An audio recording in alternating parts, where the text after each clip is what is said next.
All right, so the first session of the afternoon, we'll start with Lindsay Relihan telling us about the impact of work from home on brick-and-mortar retail establishments. So take it away. Thank you so much to the organizers for having our paper on the program and for putting us on right after lunch. That's very optimal. This is joint work with my co-authors at JPMorgan Chase, including James Duguid, who's also here today. So I think a great starting point for this project is to think about how most of the economic research on cities over the last half century is really focused on the productive benefits of cities, like how cities make firms better at making a bunch of stuff. But in the last 2 decades, what we've started to also focus on are how cities have become places which bring extra consumption benefits, right? So cities are places where you can go out to great restaurants or great bars or see a concert, go to nightlife venues. And these kinds of consumption benefits have also been driving people to locate into big cities and to especially locate in very dense cores of the downtown areas. And COVID-19 has the potential to sort of disrupt that part of us modern city life.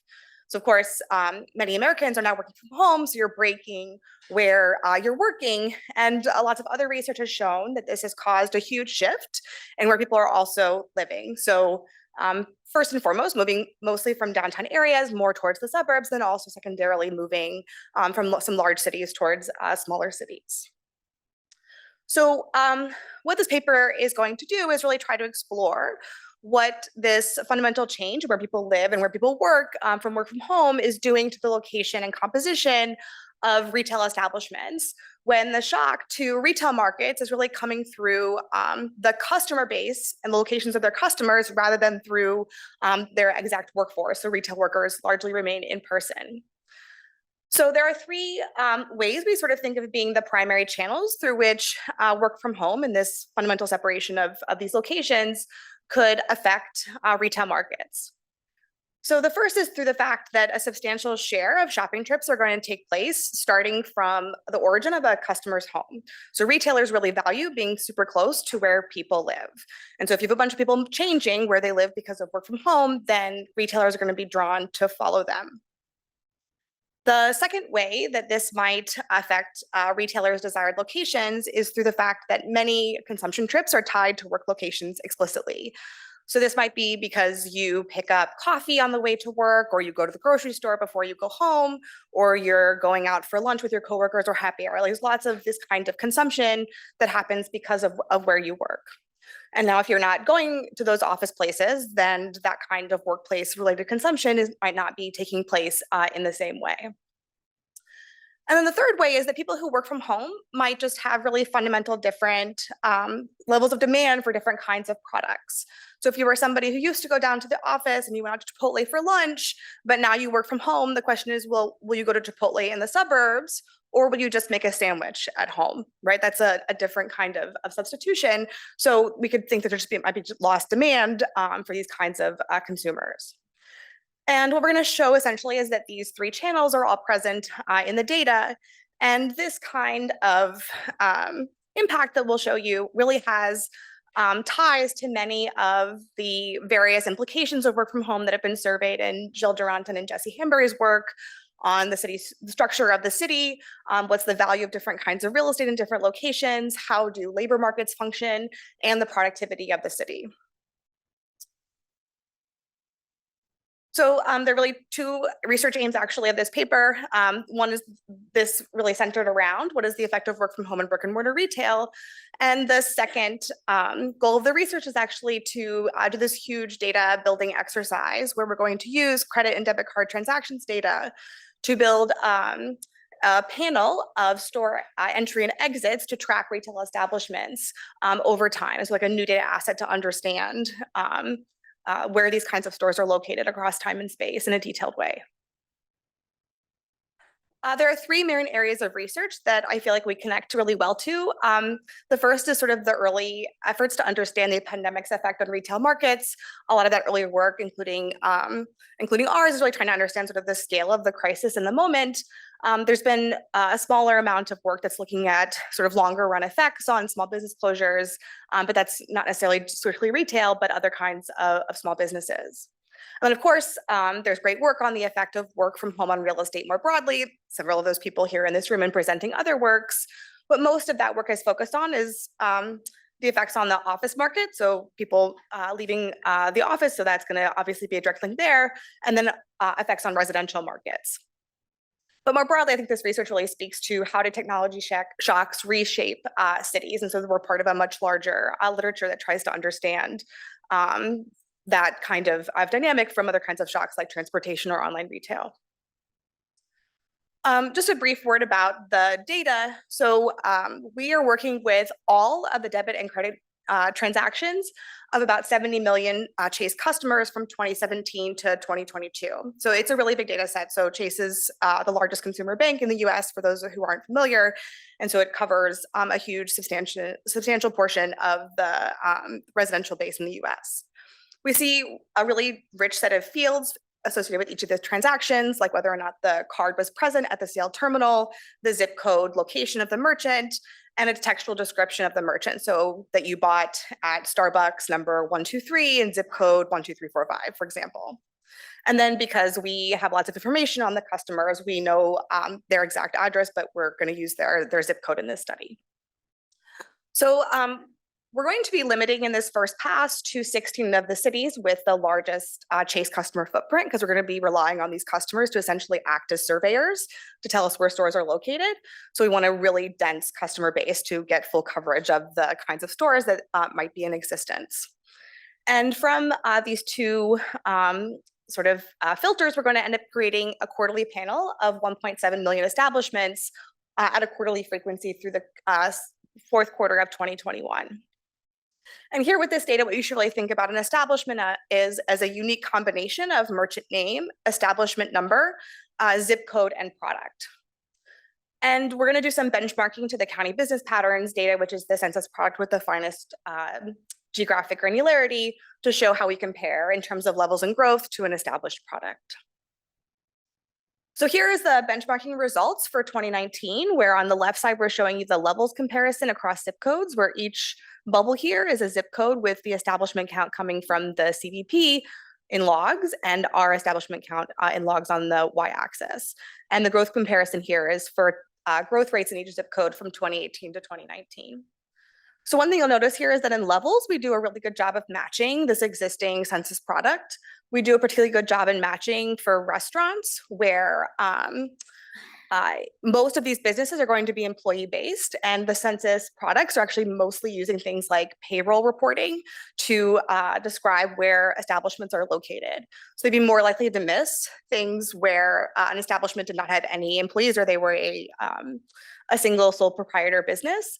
And so if you have lots of sole proprietors doing things like corner bodegas, like grocery stores, which is up here in the top left, or personal care services, like a single person cutting hair in a living room, that's something that the CVP might miss. But if you have a card terminal, like a Square terminal on the end of your iPhone, it's something that we pick up in our data. Now you'll see that there's very little correlation in terms of year-to-year growth with the CVP. One other important limitation to the census product is that it really only does a comprehensive survey every 5 years, and then uses some other sort of marginal administrative data sets to try to track companies when there seems like there might be a probable change in their organization. So they're really not set up for this very high frequency measurement in a fine detail and changes. And so we think that we're actually showing here that we're going to make a contribution to be able to track this at a high frequency. So another thing that I think is important to point out is that this is a different way of thinking about where stores are located. This is one of the favorite stores I've ever looked up in the data. This is the suburbs of Columbus, Ohio, and the grandly named Pizza Chateau. I don't know if you can see that name, but this is obviously somebody selling cigarettes and pizza and hot dogs from their front living room sort of store. And this, something that might not very well be picked up by traditional data sources, but is something that we see really well in the data and is actually an important source of consumption for the people that live in this neighborhood. Another thing that can be different about traditional products is highlighted by this picture, which is perfect for this crowd. This is the Ferry Building down on the Embarcadero here in the Bay Area. And this is one of the zip codes in which we show the greatest difference with the CBP in terms of the count and growth of establishments. And one of these reasons for this is that you see there's a lot of farmers markets in the summertime, and inside there's all these really small merchants. These are temporary establishments, right, that might not be reporting these as employment locations, but they're still generating transactions at these locations. So they're actually places where consumption is happening in sort of like temporary stores that might not be picked up by traditional sources. Great. So as a gut check, we can show you some of the basic establishment patterns that we see in the data over time. In the top panel here, what we're showing you in the light blue line are the active establishments benchmarked against the 2019 Q4 establishment count. And then in the blue line, we're looking at the establishments who are in existence. So the gap here is sort of establishments who have closed down because of the pandemic. And you can see that about 15% of stores completely closed for all of Q2 of 2020, but only about 6% of them closed permanently at that time. And that has narrowed as we've gotten farther away from the acute phase of the pandemic. In the bottom, we're looking at entry and exit rates relative to the stock in the previous quarter. And you can see that right when the pandemic is most acute is when we're seeing this huge surge of exit. So this sort of just matches some basic features that help us have some confidence in the measurement that we're doing. So now getting into some of the basic details about how work from home has affected brick and mortar retail. As a first basic fact, we're going to do some cross-city analysis, where on the x-axis, we're looking at establishment growth, and on the y-axis, we're looking at population growth. On the left, we're looking at the pre-pandemic period for 2018 to 2019. And what you'll notice is there's a lot of crowding here, where very few cities are experiencing extreme population growth or decline. In fact, some of the bigger cities like San Francisco and New York are already experiencing some small declines in population, but everywhere establishments are growing really strongly in the city. Okay, it's not really related to like how much population is growing or not. But in the 2 years of the pandemic that we're focused on, you can see that now there's a super strong correlation between population and establishment growth. And what we think this is showing is that the kinds of customers that these retailers are really focused on attracting and maintaining are exactly the kinds of customers who are now sorting across cities. So they're going to want to be following these kinds of customers in a way that they would not have had to before. Now, the rest of the analysis is going to really look at what's happening within cities. And to do this, we're going to normalize the distances in all the cities, where the downtown zip code is going to be a distance of 1, and then the farthest zip code from that within the CBSA is going to be a 1. So every city will be on a 0 to 1 scale. And then we're going to estimate average population and establishment growth at each of those points across all of the cities. So this is probably my favorite picture of the research, so I'll go through it a little bit slowly. On the left, we're looking at population growth and establishment growth. And then these curves here you can think of as the growth curves relative to before the pandemic at different points along the pandemic. So in the orange growth curves, what you're going to see is what was initially happening in the very early parts of the pandemic in terms of growth of population and establishments across these cities.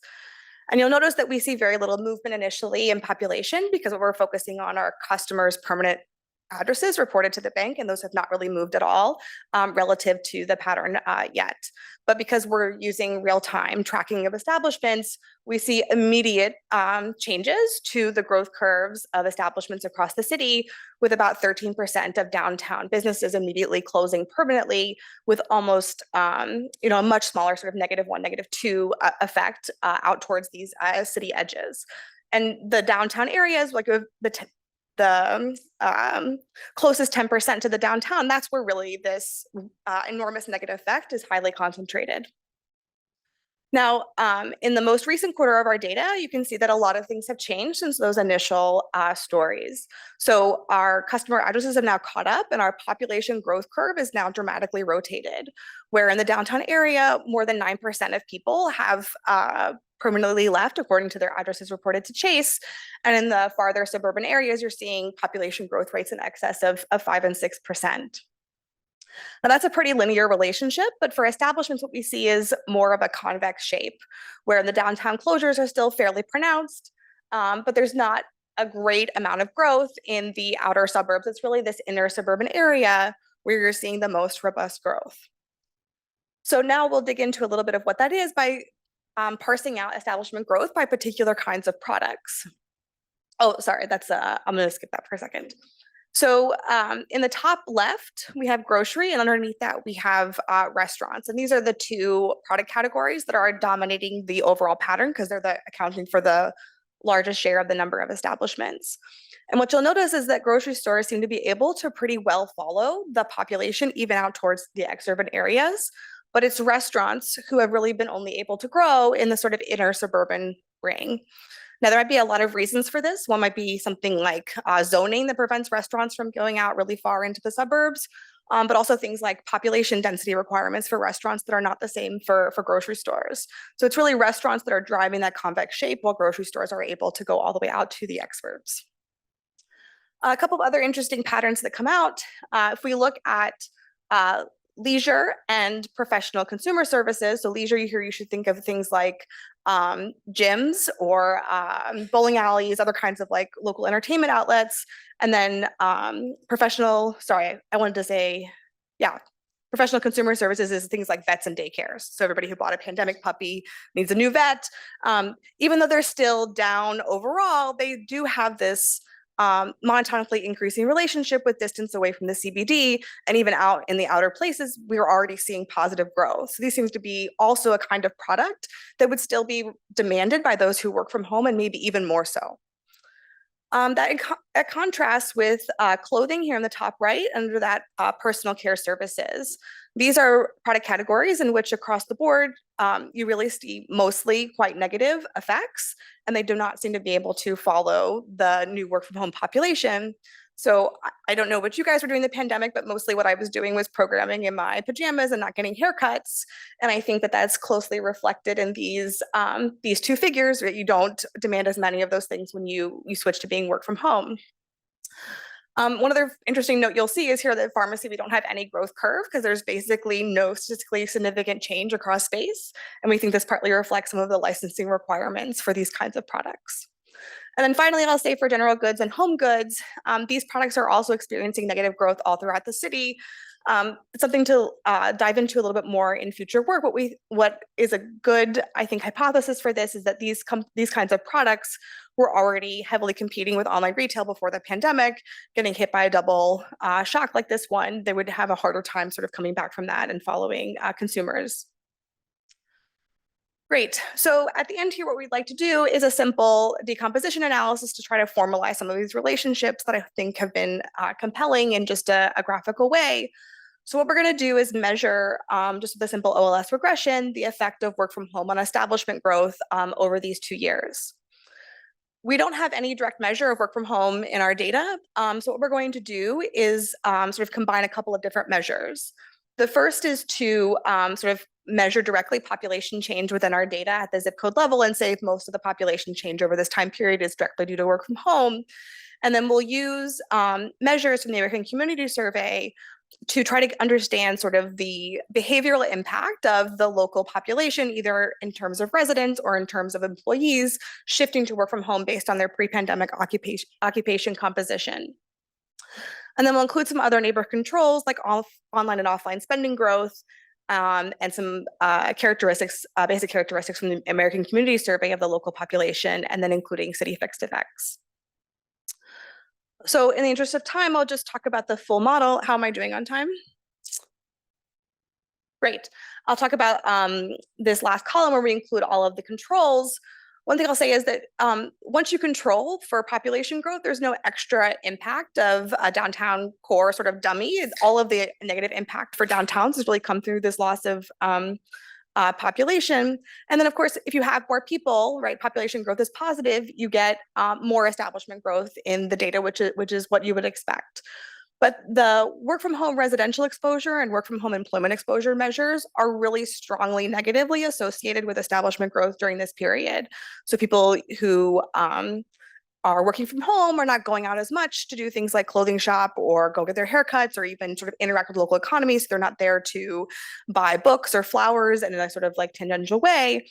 And then similarly for the employment exposure, which is actually driven entirely by restaurants, this is really about people not going out to eat associated with their jobs. We don't really see much of an effect of online spending growth. It's actually slightly positive. Our major working theory of this is actually most of the online spending growth during the pandemic that was sustained was in products like online retail or online groceries and online restaurants, which if anything require more grocery stores and restaurants to service, unlike sort of the tradable goods sectors which grew in online retail space over the last few decades. So in conclusion, what we find here is that work from home is really driving a dramatic reallocation of retail to new locations and changing the product composition of those stores. That's driven both by changes in residential and employment locations and the kinds of goods that people who work from home demand. There are a lot of implications here. One, in the interest of time, that I'd like to point out is that there's a comment made yesterday about how we think that work from home might be an exacerbator of economic inequality.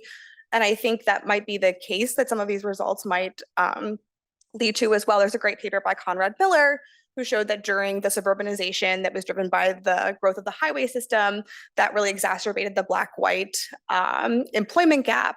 And here, if we have a bunch of retail stores moving to the suburbs, but the people who normally work in retail who are low income and non-white and living downtown can't move to the suburbs in the same way, we might see further exacerbations of the employment gap in these between these low socioeconomic status individuals and those who live in the suburbs.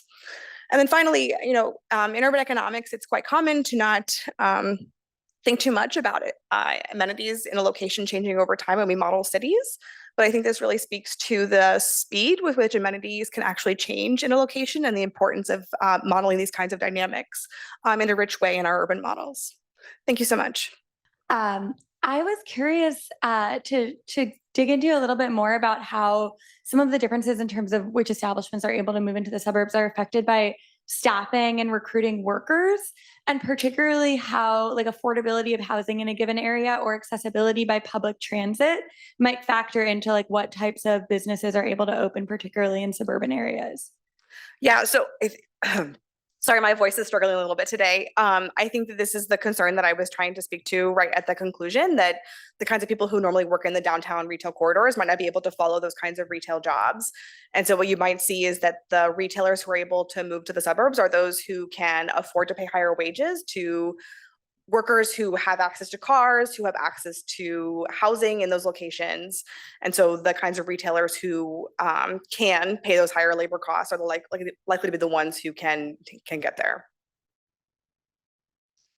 And I think when you're talking about like a small sort of resort town like that, that larger company can really internalize that need and build housing for workers. When you're talking about sort of the suburbs of New York or the suburbs of San Francisco, that seems less likely that they would build actual housing for those workers. But I think this would give extra motivation for some of the other discussions we're having in housing to increase the housing supply of the suburbs, do things like reducing single family zoning, doing things like figuring out how to improve suburban public transportation, like bus schedules. And that would be, I think, a greater call to do that kind of thing here.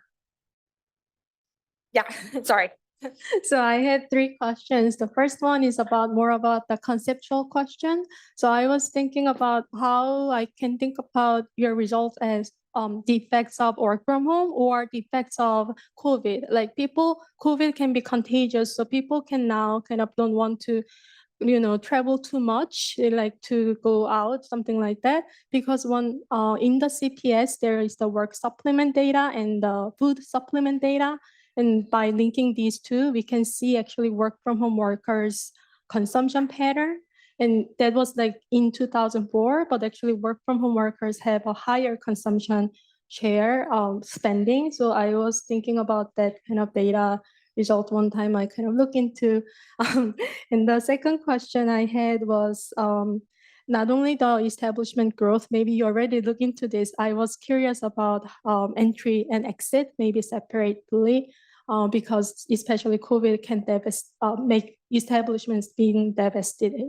The last one is more about the amenity channel. So sometimes when I think about the amenity channel, the elasticity of substitution across differentiated goods really matter, because if that is really low, then people have more value on like differentiated goods, and then it can drive more establishments coming in. So depending on the spatial variation of where people live with the establishments, I was curious about how you think about this like variation, like heterogeneity. Okay, let me make sure that I check of all three. So is it COVID versus work from home? So we tried to formalize a little bit that with the regression by using these sort of pre-pandemic measures of the work from home exposure. Other people have used that as instruments. I think they're pretty convincing that it's capturing this differential impact driven by work from home rather than sort of a short-term COVID effect. The third question was about amenities not necessarily a substitution. I think that's super interesting, requires a much fuller model. Look for the next paper, which I hope will do that. And then the second, oh yeah, we can easily do some of these by entry exit. We've never, I think, done that, but that's a low-hanging fruit that we could add as an appendix figure for sure. Yeah.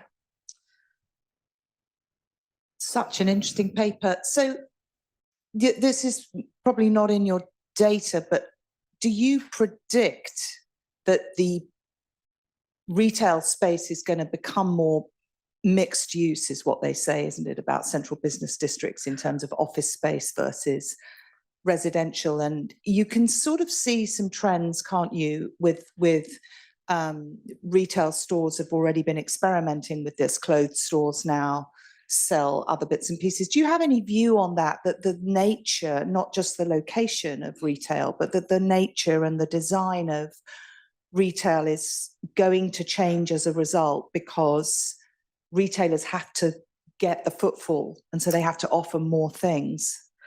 Yeah, I think that actually speaks to my other line of research, which is a lot about online retail specifically, and sort of both shocks probably moving retailers to be more non-tradable, to be more service-like, to have a product that's not easily replicable by being online or being at home. And so if work from home is both like driving people to do more leisure and online retail is also driving people to do more leisure, like that's the way to get people out the door to your store, is to be more of an experience.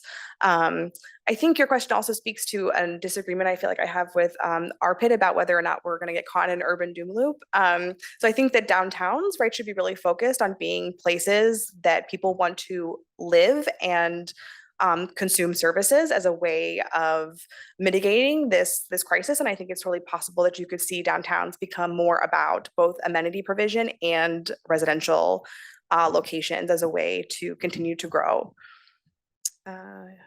I think I'm gonna, okay, yeah. I think he had his hand up for like a long time, so I was gonna ask him first. Yeah, hey. Nice paper. It seemed to me, correct me if I'm wrong, but it seemed to me that you focus on the extensive margin and not so much on the intensive margin.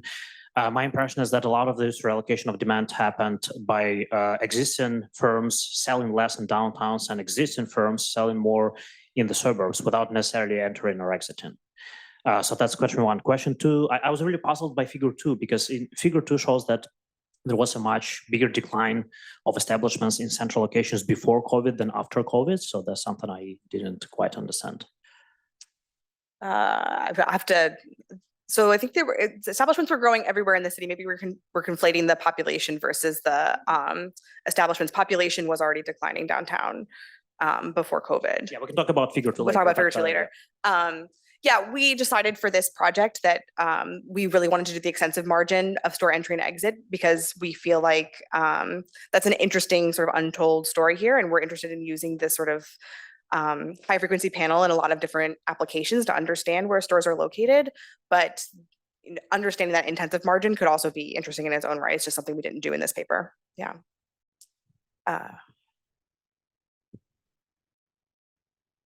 Thanks. Really interesting paper. Just two quick questions. So I'm interested in if you can distinguish between brick and mortar businesses versus kind of online startups, right? So are you just selling online? And so is this actually a real store that's coming in versus leaving, or you switch from being a brick and mortar to only online? And then also maybe the shift towards durables, where those type of things might, big shift in durable consumption, need more space, potentially, push. So two things. So we see whether or not the card was present at the transaction. So what we're really measuring here are stores where physical in-person transactions are taking place or have stopped taking place. So on the margins where we might have some mismeasurement is if like one small restaurant decided to become a ghost kitchen, right? And so like a physical kitchen with employment still takes place downtown, but it just never makes an in-person transaction. We view that as an exit when it might not happen in reality. But we still view that as sort of a marginal, probably very like obscure edge case. So we think we're doing a really good job of tracking like whether or not a store is actually open for business for retail customers. The second question was about durable. So I think one interesting thing that might be creating some of these patterns across different kinds of products is the fact that the least durable intensive establishments are likely the ones who can move the fastest in the sort of like short 2-year window. And some of these like home goods providers, right, where you need big warehouse spaces and you need showrooms and stuff, they might be the ones who might be the slowest to respond. Absolutely. Thanks. So the next paper in the session is by Jesse Matheson, who is going to tell us about crime and the rise of working from home. Right. Well, thank you very much for having me. It's fantastic to be among so many people with similar research interests here. So this is a paper that I've been working on for a few months now with Brendon, McConnell, James Rockey, and Argyris. Okay, so I mean, there's lots of evidence that working from home, I don't need to convince anybody in this room that it's really increased since the pandemic.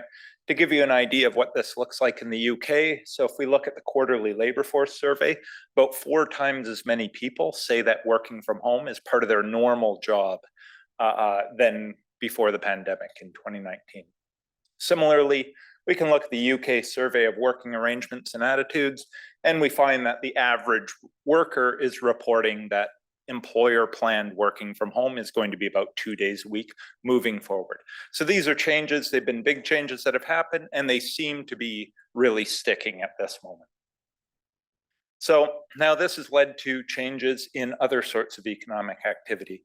So by changing where people are spending their time, we're seeing spillovers into other parts of the economy, like we just saw in the last presentation. So in local service spending, we also see evidence in real estate demand.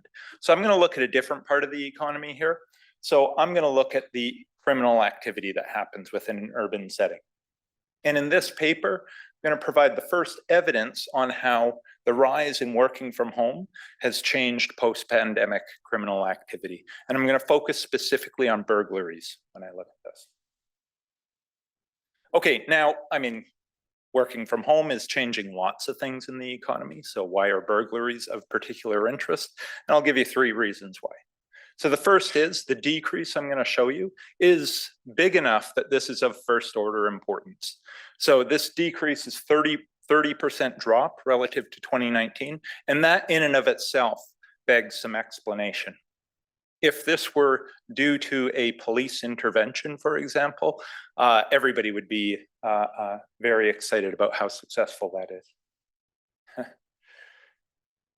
So now also studying this change should be shedding some light on how working from home is going to affect urban activity in general. And we should understand all margins of that. So this is just another type of economic activity that's happening within the city, that is criminal activity. And that's an important part of how our cities form. And finally, so because the change in working from home is not similar across all neighborhoods, neither will the decrease in burglaries. So this decrease is not going to be evenly realized. So we want to ask, will this exacerbate urban inequalities that are already existing? Okay, so here's the figure that kind of gives you the idea of what I'm going to be looking at here. So the dark line, so this is showing from 2017 up until the end of 2022. So the dark line in this figure is showing us what happened with burglaries. So we can see as we go along here, so we hit the first shaded line. This is the start of the first national pandemic, the first national lockdown. So this is when all citizens in the UK were required to spend time in their homes and only work on site if you were part of a few selected jobs. Now the second shaded line here is going to be when the national lockdowns officially ended. Now I'm going to refer to this period here as being the lockdown period. Now officially there was a reopening during this period, but for our purposes that's just going to be the lockdown period.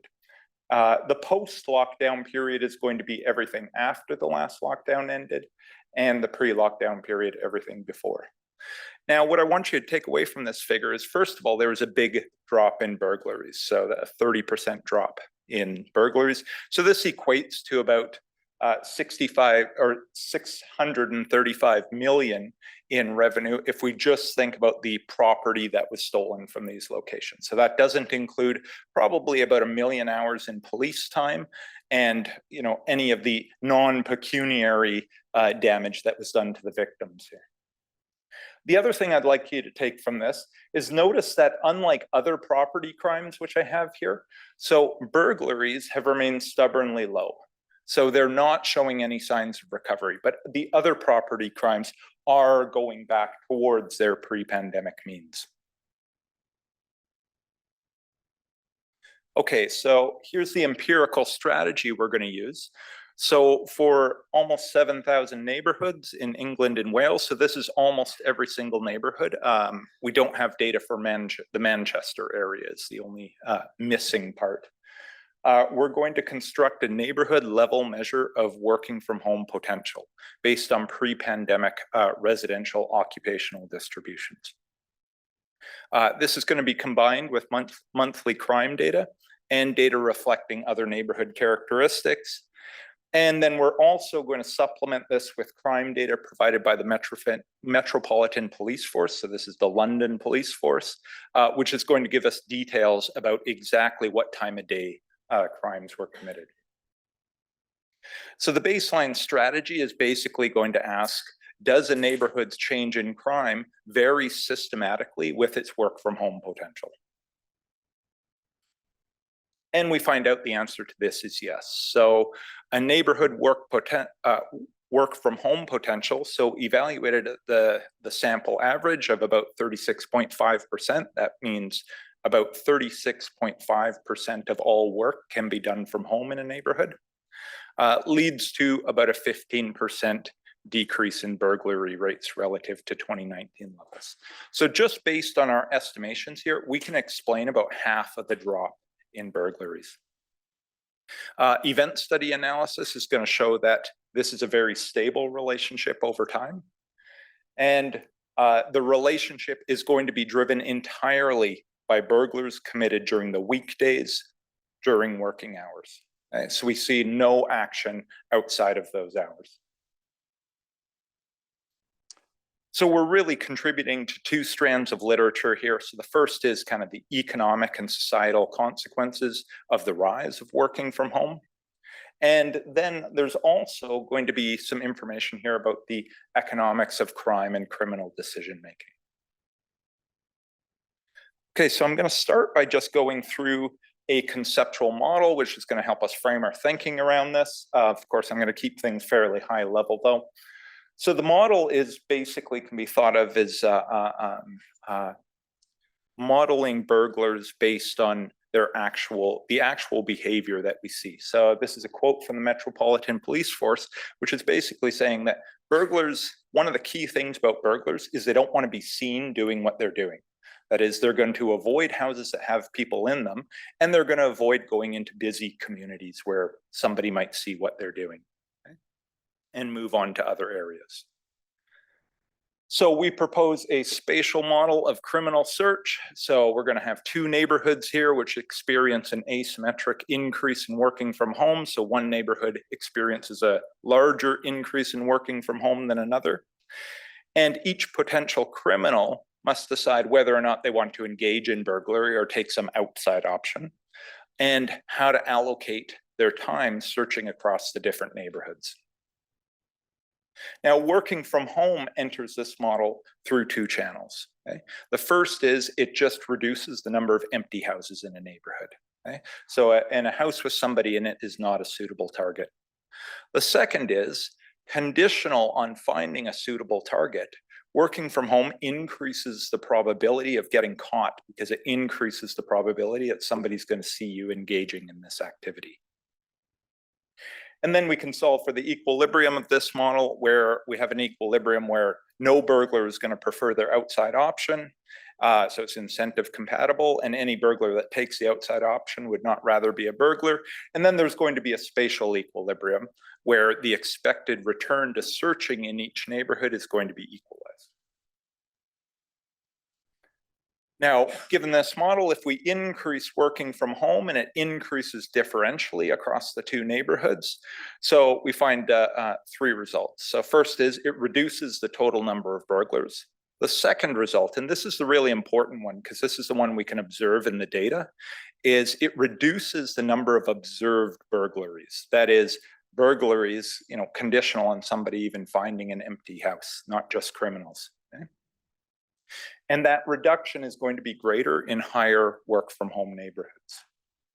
And then finally, under some reasonable assumptions, it's going to shift criminal search away from high work from home neighborhoods towards lower work from home areas.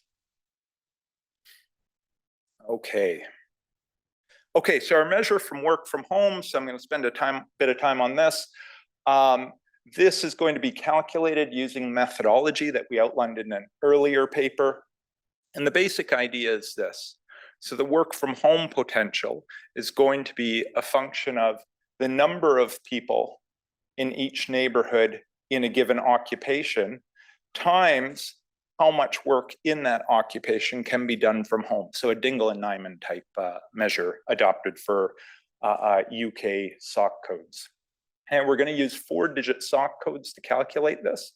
And then the number of the amount of work from home is just the weighted value of that index divided by the total number of people who are employed in the neighborhood.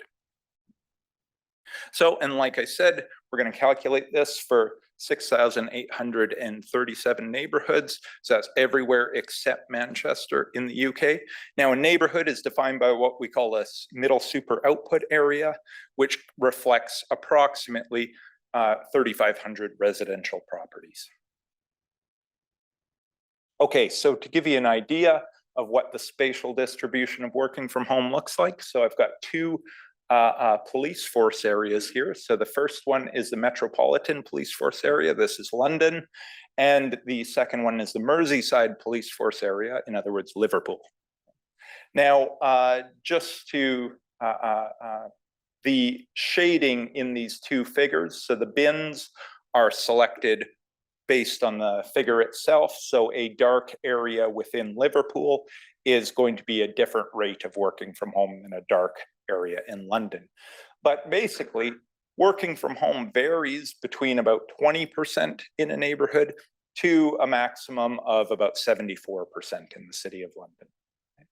So it's this variation that is going to allow us to identify the effect from on burglaries. Okay, so our core crime data comes from police.uk. So one of the great things about the UK is we have great access to crime data. So this is publicly available data, and it gives us offense, the offense type by street by month level data for all police force areas excluding Manchester. We're also going to be using restricted access data from the London Met. So this is going to have all that information, but it's also going to give us the time and the date of the offense. And then, of course, we're going to also include a number of neighborhood covariates, which I won't go into too much detail about here. Okay, so here's our basic estimation strategy. So it's a difference in difference strategy. So I'm going to interact our work from home potential measure with a lockdown dummy for the lockdown period and a post-lockdown dummy for the lockdown period, the post-lockdown period. Okay, so I'm going to jump to the results now. So here's our main table of results. And our preferred specifications, we're playing a little bit around here with the fixed effects and the inclusion of control variables. And the results are fairly stable. when we move across these different estimations. In our preferred specification here on the column 4, so the way to interpret this would be a neighborhood work from home potential of about 36.5% leads to a 15.2% decrease in burglaries in the post-lockdown period as opposed to pre-lockdown, relative to pre-lockdown rates. And that's very similar for the lockdown period. So just as we saw in that initial figure, there's actually not a huge difference between the relationship of working from home potential and what happened to burglaries, whether we're in the lockdown or the post-lockdown period. Now here's an event study graph. Couple things to take from this. First, I mean, if we look in the pre-period, it's not really clear that there's any systematic pre-trends happening here. And we just see a level shift happen as soon as we enter into the first lockdown. And it really doesn't recover from that level shift down. So these results are really quite stable over time. Okay, so here's just the results for London. And what I want to show you here is, so we've got working hours. So this is burglaries that happen during working hours. And here's non-working hours. So this is outside of the hours of 8 till 6 and on weekends. And really, all of the action is happening during the working hours. And here's a figure which just shows, so this is during the lockdown period and in the post-lockdown period. And we've got here working hours in these two figures, and then outside of working hours in the other figures. Now there's a little bit, it looks like during the lockdown period, there may have been a little bit of a shift towards non-working hours, away from working hours, but that completely disappears when we look at the post-lockdown period. And there's no clear differences across days of the week here that we're observing. Okay, so we do a number of robustness checks looking at just specification issues with this. And we have a number of additional results, which I'm not going to go through in too much detail here. One thing I would like to pay a bit of attention to, though, or bring your attention to, is what happens in a housing price analysis that we look at. So I'm just going to jump to that. Okay, so we're interested in kind of trying to get at some of the welfare considerations of what happened here. So what's the value to these reductions in burglary? And one way we might be able to get at it is by looking at, well, what happened to housing prices across these neighborhoods? So we estimate a hedonic housing price model in which we interact work from home potential with these time dummies, and then also include what we call the neighborhood's ex-ante burglary risk. So that is, what was the risk before the pandemic of a house being burgled in that neighborhood? Okay? And then we're going to allow these coefficients to vary across different property types. Okay? So basically we're asking, did housing price change with work from home potential in the post-pandemic period? And does ex-ante burglary risk matter for these changes? And here's what we find. So we have detached properties here, semi-detached or duplexes here, and then terraced houses here, and apartments on the end. And what we can see, so a couple of things. So first of all, I mean, work from home seems to matter. Now, the entire level shift, I wouldn't want to attribute that at all to burglaries. There could be a lot else going on that's correlated with work from home. But if we look at, so this is just ex-ante burglary risk on the x-axis. So a higher value means a higher risk of burglaries. And we can see that that relationship is monotonically increasing for all of these properties except for apartment buildings. So in apartment buildings, it doesn't appear to matter at all. Okay? And now one theory would be that's because, well, if you're in an apartment building, you're just less exposed to the risk of burglary to begin with. So whereas a detached house would be much more exposed to burglary risk. Okay, so I'm going to leave it there. So work from home potential does appear to really matter for these changes that we're observing in burglary. In fact, we can explain about half of the total 30% decrease in burglary. And this is just through looking at variation within a given police force area. Okay? And this result has been fairly persistent over time. Okay? Yes, I will stop there.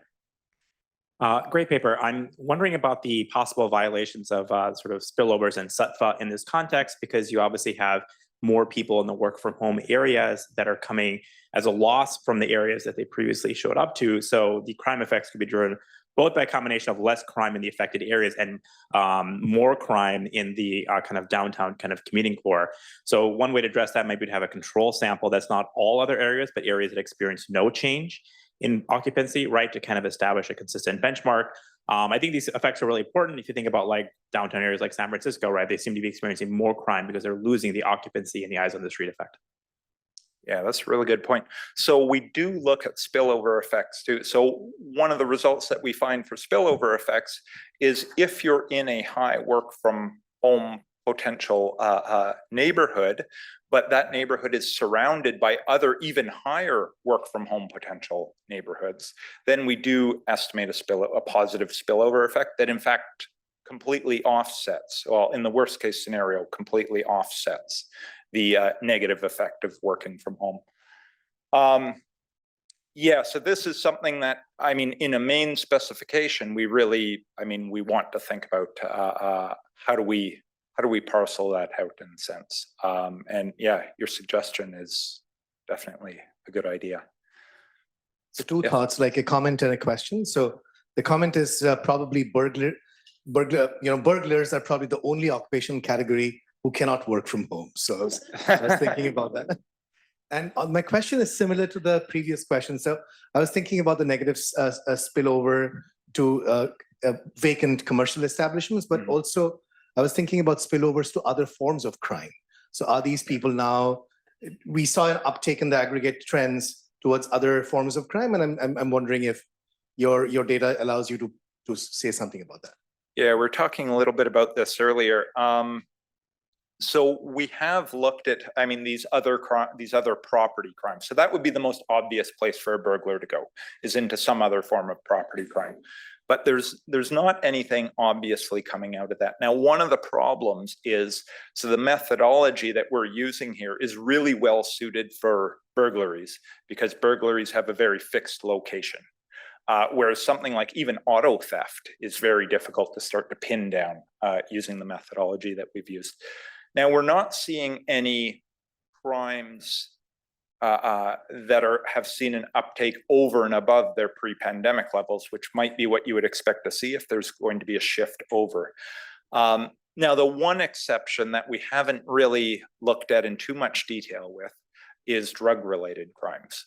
We're not completely happy with the publicly available data, but I mean, if anybody's listening from a police force and has more detailed data for us, we'd love to look at that. I had a question specifically when you talk about burglary. I imagine in my head that means burglary of people's houses, breaking into someone's home or apartment.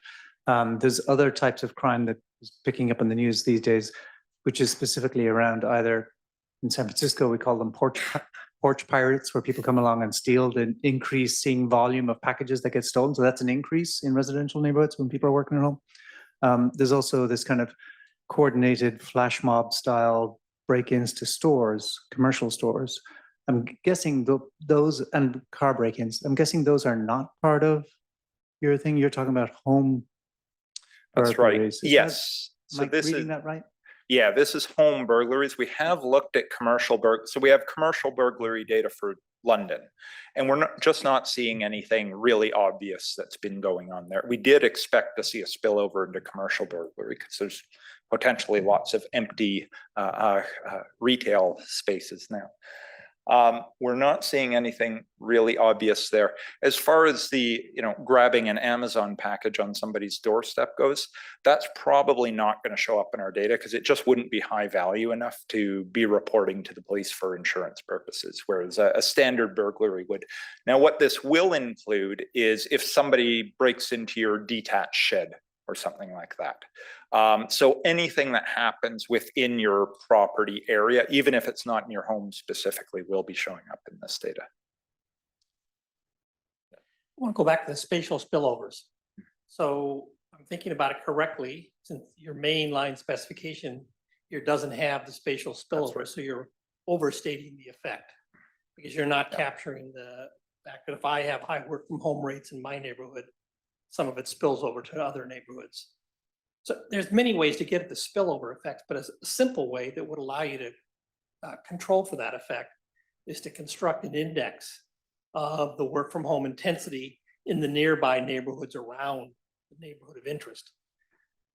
That controlling, using both those coefficients then, and that kind of specification slightly expanded, I think was a better way to get a handle on what the overall impact on aggregate impact is on burglaries than the statement you've got here. But in addition, it also speaks to another issue, which is, how mobile are criminals? They live somewhere too. They have to, it's not just about equalizing the expected returns across neighborhoods. They have to factor in the cost of getting to the neighborhood that they want to burgle. And the work from home phenomenon alters that calculus for them. Separate point on the spillovers to other types of crime. The one that, at least in the US context, you would think is potentially important is robberies.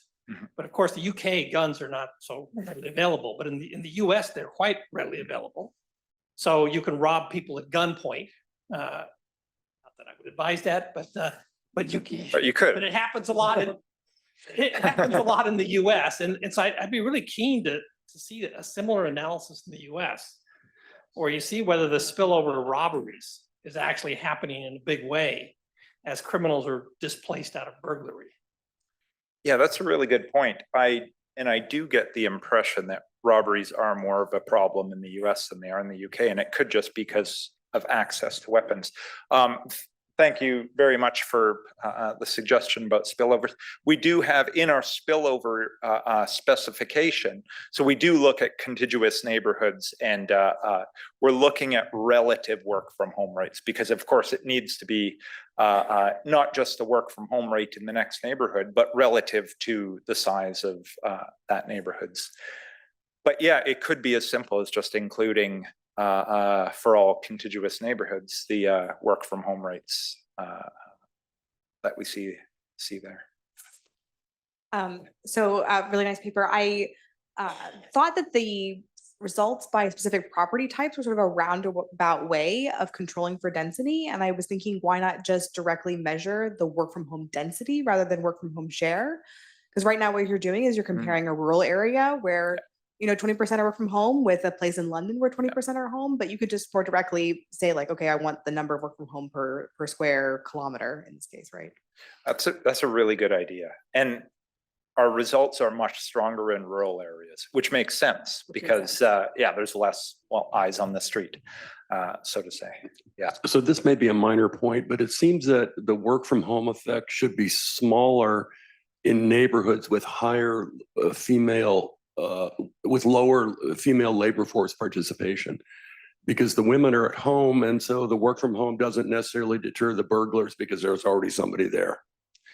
Yeah, absolutely. I mean, this is something we should be factoring in here, is thinking about, so what did people at home look like in these neighborhoods before the pandemic? Because it could be that, yeah, that could be correlated with work from home potential for sure. I had two questions. One, are you able to get data on apprehensions for these burglaries? Can we show that I would imagine in equilibrium you would still see an increase in apprehensions if we're making the cost higher? And then second question is, I found it interesting that you were only, actually, no, sorry, I have three questions. The second question, I found it surprising that there are enough burglaries during the daytime to have made such a huge change. Were you surprised by that? Does that vary a lot from one place to another with the daytime versus nighttime? I can't say I really had a prior, other than my own experience. Any burglary I've experienced has actually been during the daytime. So I guess it's sort of fit with what I Okay, went into okay. this. But about 50% of burglaries would be during the daytime, Yeah, actually. okay. Yeah, and it's just because of empty houses. And then finally, what would you guess can explain the other half of the variation that you see? You're stressed that you're kind of within a neighborhood. I wondered, do you think there's cross neighborhood variation going on that you're not able to observe? And have you thought about the story for it? Yeah, absolutely. I mean, I wasn't super clear about this when I went through the estimating equation, but our variation is really based on deviations from time trends within a local police force. So it's actually a very specific type of variation we're estimating this on. So it could be that if we were able to, be more generous with the variation we were using, that would pick up a lot of the other half. The change. So, but I think we need to move on to the next All right, paper. thank you very Thanks. much. All right, final paper in this session is presented by Simon Krause about the future of work and consumption in cities in Germany. Thank you, Jose, for the nice introduction, and thank you to the organizers for having us on the program. We're really delighted to be here. So this project, The Future of Work and Consumption in Cities After the Pandemic, Evidence from Germany, is co-authored with Victor Alipour, who is with us in the audience today, Oliver Falck, Carla Krolage, and Sebastian Wichert. As you all know, the COVID-19 pandemic has disrupted the organization of work in various ways, but in particular by inducing a lasting increase in working from home. We have several experts here in the audience running great surveys for the United States, but also around the world. And I brought to you a chart from Germany, which basically resembles many of the patterns that you're seeing around the world as well. So this is a chart on the share of work from home employees in Germany over time, employees that work from home at least partially. And we see that the work from home share has increased from a pre-pandemic value of about 5%, which is in the same ballpark as in the United States, with the onset of the pandemic marked by the red line here to about 34%. Then we had two lockdowns in Germany. So one in 2020, another one at the end of 2020, around winter 2020-21. But the interesting thing that we see here is that work from home in Germany, as in other countries like the United States, is stabilizing at a much higher level. So I hope you can see here the graphics here on that projector are not as great as in slides. So obviously the green shaded areas here, since April 2022, there were no more pandemic restrictions in place in Germany, and you basically see a stabilization of the work from home rate at about a quarter of employees who work from home partially. And we also elicited the post-COVID plans of employees and employers in Germany for the near future, which also gives us a value of about 24%. So we do see a very durable shock to labor markets. And the argument that we're going to focus on in our paper is that work from home carries the potential to alter the geography of economic activity in cities. There's a great and growing body of research here. We have many of the contributors to this field here who show that work from home changes not only the place where we work, but also where we live and where we spend. So what I will do, I will refrain a bit from summarizing the literature here, but just focusing on what we try to contribute to this literature is to provide new causal evidence on the impact of work from home on the geography of consumer spending in cities. In particular, we're focusing on offline spending at retail locations in post-pandemic urban agglomerations. So our data includes at a very fine spatial level of zip codes, data on work from home prevalence, as well as consumer spending in major German cities between 2019 and currently until the end of March 2023. That will be expanded soon as well. And what we do in this paper is we try to make two contributions here. So the first one is that we identify changes in the spatial distributions of consumer spending. We show firstly that offline consumption shifts to areas with previously lower consumption. This is a story about the donut effect, where consumer spending shifts from the city center to residential areas, to the suburbs, to the outskirts of cities. But we also see a sustained shift to online spending in Germany. The second contribution that we want to make, and this is the main part of this paper, is we established a causal link between work from home and consumer spending. So you've seen the chart. We know it around the world that there has been sizable work from home growth during the pandemic. And what we exploit for identification is that there were spatial differences in terms of a work from home growth due to the untapped work from home potential before the pandemic. So in our data, we define or we have a measure of the work from home potential that was already determined by the jobs that people were doing at their place of residence before the pandemic. And we show that this high untapped work from home potential not only predicted work from home growth, but, and this is the main result, we see that for 1 standard deviation higher untapped work from home potential before the pandemic, that local spending increases by 3 to 4%. And this is not, these 3 to 4% spending increases are not something that we only see during the pandemic, but actually we see it right until the end of our time frame in March 2023. And based on the durability of these findings and having people here in the audience and the conference organizers who argue that work from home will stick, we also cautiously project that the effects will likely persist thanks to the continuously high work from home uptake. Now, to give you an overview of the setting and the data, so here on the left, we have a map of Germany, and in our sample, there are 5 major metropolitan areas in Germany, including the cities of Berlin, Hamburg, Munich, Stuttgart, and Dresden. These 5 metropolitan areas comprise about 17% of total population in Germany and 810 zip codes. The zip codes is the area of spatial analysis that we're using, and we have data from MasterCard on consumer spending at the daily level for those zip codes. So the spending data, let me elaborate on that for a second, includes both debit and credit card transactions from residents. So in Germany, there are more people using debit cards, for example, than in the United States. So we have that as well in our data. And the data for offline consumption is daily anonymized and aggregated. We see it for total consumer spending per day in a given postcode, but also for individual sectors. In addition to that, we also have information on online spending, but the online spending is not linked to the geographic location. So it's linked to the metropolitan area, but not to the zip code. That's what I wanted to say. The time frame for the data is from January 2019 and runs through March 2023. In addition, we have a very nice data set on work from home and area data that we collected from a company that focuses on spatial data analysis, Infas 360.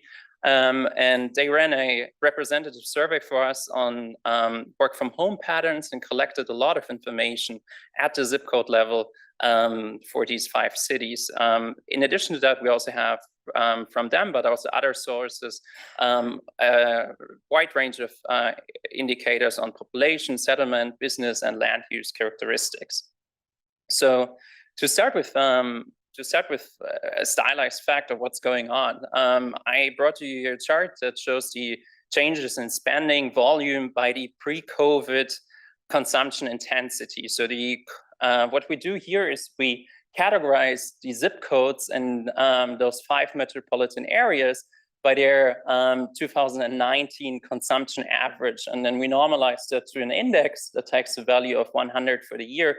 And what you see is that in 2019, these lines pretty much co-evolved. They were roughly parallel. But then with the onset of the pandemic in 2020, we do see a clear divergence between the red line, which are the low pre-COVID consumption intensity areas. So those areas are mostly residential, low density areas, a low density of inhabitants, but also low density of businesses. And we see that these areas throughout the pandemic, but also now in the open period, without any pandemic restrictions at all, in the last year, see a huge increase, and actually the gap widens between them and the other areas. So they're currently 40% above the pre-pandemic level in terms of spending, whereas if you look at the blue line here, these are the high pre-COVID consumption intensity areas in the city centers. Those areas are marked by high population density, high business density, and actually the raw spending level is still at the end of our time frame 4% below the pre-pandemic average. We see that finding, if we look into spending segments for a second, we see these findings across the board. So for example, we see it for here in panel B, I hope you can see it, is for grocery and food stores, same result, as well as for eating places and also for apparel. So the consumption changes are pretty broad-based. And they're also, when it comes to the reduction and consumer spending in the city centers, they resemble the donut effect that Nick and others have shown. So we brought it to you here for Berlin. So if we just run a regression or just compare the growth rates in consumer spending for certain distance rings, this is for the city of Berlin here, for in blue a 2 to 10 kilometer ring, and gray the 10 to 30 kilometer ring, and in red the greater than 30 kilometer ring to the urban center. We do see that all of these values are negative, meaning that the growth rates in the city center was lower than in the outskirts of the city. So we do see a donut effect in consumer spending for these cities. This is also mirrored, for example, by a lower pedestrian frequency in the high streets in the city centers than before the pandemic. If we take a more structural a bit more of an econometric approach to that, and run a regression here using the full variation of the 2019 consumption intensity variable, that is a standardized variable with mean zero and unitary standard deviation, we see that by the end of our time period here, in the post-pandemic period that we're focusing on, a 1 standard deviation higher consumption intensity before the pandemic. So the closer you get to the city center kind of is associated with 15% less consumer spending. We characterize these consumption intensive areas that are losing out with a whole lot of indicators, socioeconomic indicators, population structure, area indicators, industry composition. And what we see here are some really interesting stylized results. For the sake of time, I cannot get into it, but the aspect that is most striking for us is while these socioeconomic indicators, population structure, area indicators, and so on, they're pretty fixed in the short term. But what is changing is work from home growth. And what we see in terms of work from home growth, that is quite interesting. So high consumption intensive areas that see these spending declines are correlated with lower work from home growth. In other words, the areas which have a lower consumption intensity and have seen more consumer spending growth also saw a higher work from home growth. And this is exactly what I would like to focus on now for the remainder of this paper. So what we're really after here is to link work from home to the regional shifts in offline consumer spending in the cities. And obviously, this is a very challenging process because work from home uptake is likely correlated with other sources of spending disruption during COVID. And so we propose 2 solutions to address that. Solution number 1 is that we want to estimate intention to treat effects using a measure that we call untapped work from home potential.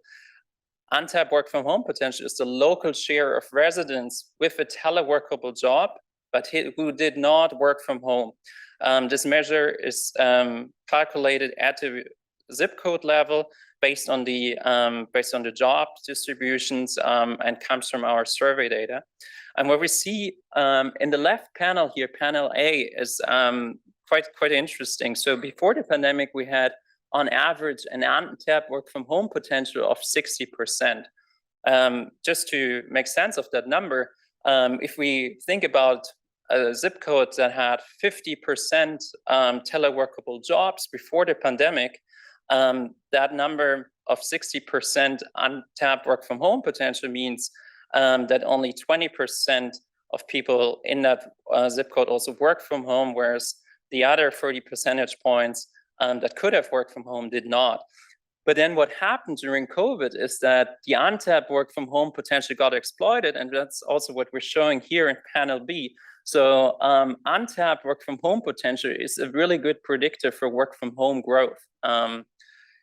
Now, you might still be worried that the changes in consumer spending due to work from home might also be influenced by some other supply side disruptions, for example, business closures, also structural factors, for example, population structure that influences behavioral adjustments to the pandemic and also the current situation. And so what we're doing here and proposing as a second solution is to control for these supply side and structural factors that might be correlated with untapped work from home potential, as well as the time trend. So we're estimating a regression here where we have log consumer spending in a given zip code and month as our dependent variable, and our independent variable that we're interested in is the untapped work from home potential in that zip code. It's a standardized mean zero unitary standard deviation variable per zip code, and we interact that with time trends as well as we interact the supply side and structural controls. What we have in here are time invariant controls for example, the consumption intensity, local population, including density, age structure, education, income, furniture, but also business structure and land use regulation in these postcodes. And this is the main result. So what we find here are differential spending effects of untapped work from home potential. What you see in both charts, so panel A are our estimates for weekdays, panel B for Saturdays of the untapped work from home potential times month dummies. And interestingly, before the pandemic, up until February 2020, we see that these effects were insignificant and have evolved in parallel. But then with the onset of the pandemic, we see that for weekdays, there is a jump in the effect, and we're kind of skipping this part here where we still had lockdowns and just want to focus on the last 12 months of our data up until March 2023, when there were no more pandemic restrictions in place. And there we find a very interesting effect of a significant effect of about 3 to 4% higher log spending in a given postcode for one standard deviation higher untapped work from home potential. Interestingly, on Saturdays, and very fittingly with our work from home story, is that these effects are insignificant on Saturdays. In terms of the effect differences, weekdays versus Saturdays, they're statistically significant. So the weekday is statistically significantly different from the Saturday effect. We also have a broader table here of the regression results of the intention to treat effects. And what I would like you to focus on is here the line of the post-COVID period, where we see the significant effects for the weekdays, significant effect for all days and the weekdays, insignificant effects for Saturdays.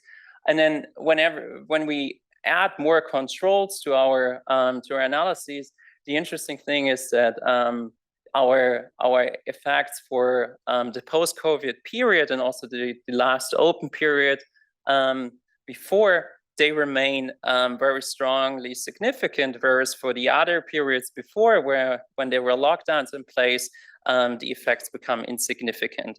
So potential explanations for that are, for example, the business closures during lockdown periods that induced a shift to online spending, as well as short-term work schemes that were in place in Germany and that reduced the correlation between untapped work from home potential and consumption. Because I mentioned the shift to online that was particularly prevalent during the lockdowns, you can also see that here quite nicely. So there was the first lockdown in early 2020, and then the next one in the winter of 2021.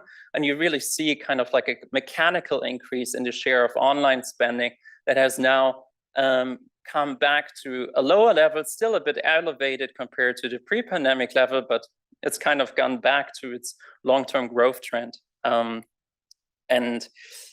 Just to add to that, so if we look at the full distribution, and if we move from the 25th to the 75th percentile in the distribution of untapped work from home potential, that is associated with a 26% increase in distance to the city center. So work from home is kind of fostering, it's increase associated with a 26% increase in distance to the city center and causes a 15% increase in local spending. So in that sense, work from home contributes to the donut effect in consumer spending. Additional mechanisms for the work from home induced relocation of consumer spending are also increased migration to the suburbs, so people moving out of the city centers to the periphery, as well as a stop in the urbanization trend of employment growth that we've seen in Germany before the pandemic, to now a situation where employment growth in the city center and the periphery is pretty even. So this also contributes to the effect here. Now, to conclude, what we find in our paper on work from home and consumer spending in cities is that work from home causally shifts local spending towards less spending intensive suburban residential areas that contributes to a donut effect in cities. We cautiously project that the effects will likely persist because work from home seems to be here to stay after the pandemic. We saw it in our survey that we ran for this project and that found a projected future work from home rate of about 25%. We see it in our E4 business survey that we're running every month, where we see a stable work from home rate of about 25% since April 22. And you also see it in the survey of working arrangements and attitudes in the United States, where full work from home days are pretty stable at about 25 to 30% since mid-2022. And that, of course, altogether has very important implications for the future of cities in terms of urban planning, local businesses, municipal finances, but also ultimately the relocation of people and jobs. Final point, what's next to our project? So we're currently in the process of obtaining more and better data. So we want to measure work from home, not only based on our survey, but also on cell phone mobility, and also extend the sample of consumer spending from currently 5 metro regions to 50 metro regions in Germany. With that, I thank you very much for your attention and look forward to your comments and questions. Yeah, so I think your results also have implications for inflation. So think about what's happening. One set of regions is experiencing a huge demand increase. And if there's a local Phillips curve, that's going to result in inflation. Another set of regions is experiencing a large drop in spending, and prices are sticky downward. So in aggregate, you can have an increase in inflation, even if people are just moving spending from one location to the other. There's a similar research in macro showing this with the changeover from services to goods causing inflation over the pandemic. So I think there's a whole paper out there. I think one thing you could do in your setting might be just to look at the effects on inflation in the kind of high spending versus low spending areas. So how much of the increase in consumer spending you're finding actually showed up as higher prices versus higher quantities. Thank you, Arpit. That's a great point. And that also shows the wider ramifications of the developments that we see. I think that's definitely something we can put on the to-do list for the revision of the paper. I don't know who was next. please. I think you have the microphone. You mentioned migration at the very end, and I'm wondering if you looked at the correlation between the work from home potential and migration, because if you see that people are moving out from the high work from home potential areas, then your estimates are actually a lower bound of what actually the effect is.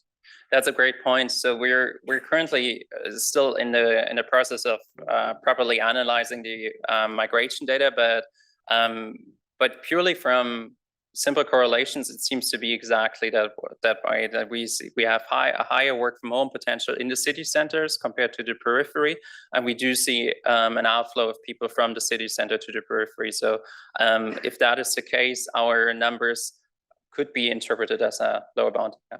Thank you. Hi, I wanted to ask or check my understanding. It seems that you had been using the destination of transactions to measure spending growth, but the origin of transactions, i.e. where people are living, to measure work from home potential or untapped work from home potential. And I was wondering that, well, most of spending, or like a lot of spending that happens around the home, if changes in commuting might have, I don't know, hidden some of the things that were going on in the data, or cause a weird interaction between, I don't know, what you're observing and what you want to observe. So thank you, great point. We do have some data limitations here. So ideally, from an ideal point of view, it would be great if we could track individuals with their place of residence as well as the kind of destinations where they spend. Unfortunately, for data privacy reasons, Mastercard is only giving us the destinations. For the work from home potential, we also have the data at the workplace, but I think because we're looking at the effects of the untapped work from home potential, that matters kind of where people live. And so, yes, it is an implicit assumption that the destination of spending and the residence of the people are connected, but we feel somewhat confident that we can make this assumption, but I'm happy to discuss that further with you. So a suggestion about how to provide more context for the episode you're looking at. And so you show us a lot of information about the relationship between work from home and the reallocation of consumer spending, the spatial reallocation. But it would also be very useful to show us about the magnitude of the spatial reallocation shift. And a simple way to do that, you could do this separately for each metropolitan area, is compute month to month or quarter to quarter changes, absolute changes in the share of spending by zip codes. Okay, and then show us how that's evolving over time. I suspect, but I haven't seen anybody actually show it, that not only was this work from home phenomenon the key driver of the spatial reallocation of consumer spending, but that it was an enormous shock to it was enormous absolute in an absolute sense. It was an enormous shock to the spatial allocation of spending of a sort that we've rarely seen in recent decades. You only go back to 2019, but that's fine. Show it so you understand the time. I want to see this time series plot for each of your 5 pictures, at each of your five cities, to get some size of how big this spatial reallocation shock was compared to the benchmark, the pre-pandemic benchmark. A great suggestion. Thank you, Steve. We'll definitely do that. So I can tell you from also analyzing the absolute data, like the plot I showed to you was normalized to compare the differences, but yes, also at the absolute magnitude is quite sizable, but still also after the pandemic in Germany, at least, maybe the effects in the US that we see for some cities such as San Francisco or New York City might be stronger, seem to be stronger from what I read in your paper. So we still have the fact that most of the spending occurs in city centers, and yeah, like the residential areas have seen tremendous growth, but from a much lower level. Yeah. Yeah. Mm-hmm.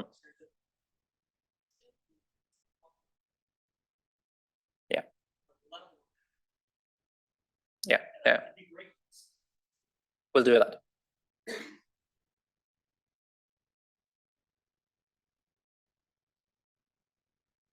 Thanks, really interesting. So I'm just curious what would happen if you say were to repeat this exercise outside of the urban areas, if you were to look at the kind of more rural areas. And the reason I ask is that, in kind of small town America, there were these huge booms in terms of local sales tax revenues. And so kind of wonder if there's, any potential in the rural areas. Maybe there's not enough variation in work from home, but these are places that might not have any brick and mortar, or very few. And then I kind of wonder what would happen if there's maybe smaller mom and pops, and do we notice this shift? That's a great point. Unfortunately, we don't have the data for that, but I would suspect that the effects look quite different to what we see in the large cities. So what we'll definitely be able to do with the coming data update is to look at smaller metro regions, but like the purely peripheral small towns. But I'll think about what we can do there. Nice.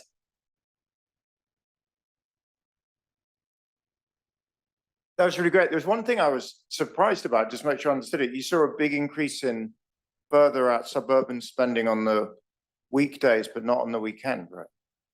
So yeah, we do see the increases on the weekend, but in terms of like the absolute spending, it's quite interesting that like so the work from home effect is pronounced on the weekend. But if we look at absolute spending, we do also see like a reallocation of spending from the weekend from the weekdays to the weekend, which I think also kind of fits with the No, I work wonder from home. Lindsay, because there's two totally different things going on. One is living in the suburbs, I just don't go into the center of town. So I go and buy my coffee at Starbucks, etc. So that's the weekday effect. The other thing is I permanently move, which you expect to see 7 days a week. And they look more like the first. And they're two very different, but I mean, they both give a donut effect, but one is only weekdays and the other is permanent. Right. So yeah, the first one is much stronger in our data, which also fits with the preliminary analysis of the migration data that we did in Germany. So there has not been that much migration from the city centers to the periphery yet, but it is increasing over time. So there was almost nothing in 2020, a little bit in 21. Now it seems to be another chunk of migration in 2022. So that second effect over time, I think, if you look forward, could become stronger. Okay, I think it's time for a break. So let's come back at 3:30.